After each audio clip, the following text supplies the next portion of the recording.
গেল ঈদে জঙ্গলি সিনেমা দিয়ে আলোচনায় ছিলেন চিত্রনায়িকা শবনম ইয়াসমিন বুবলী। আসন্ন ঈদে মুক্তির অপেক্ষায় আছে তার অভিনীত নতুন সিনেমা সর্দার বাড়ির খেলা। সিনেমাটিতে তার সহশিল্পী হিসেবে রয়েছেন অভিনেতা জিয়াউর রোশন।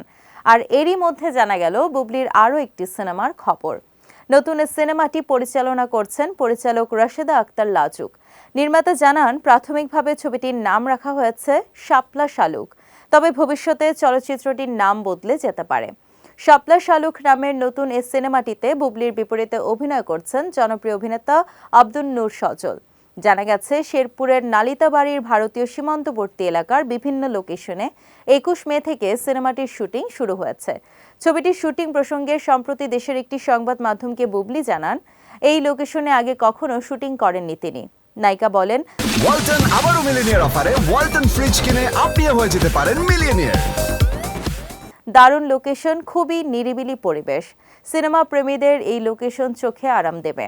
যে কোনো সিনেমায় অভিনয়ের সিদ্ধান্তের ক্ষেত্রে গল্প, আমার চরিত্র ও চিত্রনাট্যের বিষয়গুলোতে গুরুত্ব দেয়। এখানে আমার চরিত্রটি ভিন্ন রকম, যেমনটা আমি করতে চাই। এমন চরিত্রে আগে অভিনয় করা হয়নি, কাজ করে ভালো লাগছে। এদিকে সিনেমাটির ধরন সম্পর্কে পরিচালক রাশেদ আক্তার লাজুক জানান, সিনেমাটি অ্যাকশন রোমান্টিক ঘরানার। এছাড়া পুরোপুরি বাণিজ্যিক ধাঁচের এই সিনেমাতে ক্লাসিক ধাঁচের ছোঁয়াও আছে। শাপলা শালুক সিনেমায় বুবলী সজলের পাশাপাশি আরও অভিনয় করছেন সুমন আনোয়ার, দিলরুবা দোয়েল সহ অনেকেই।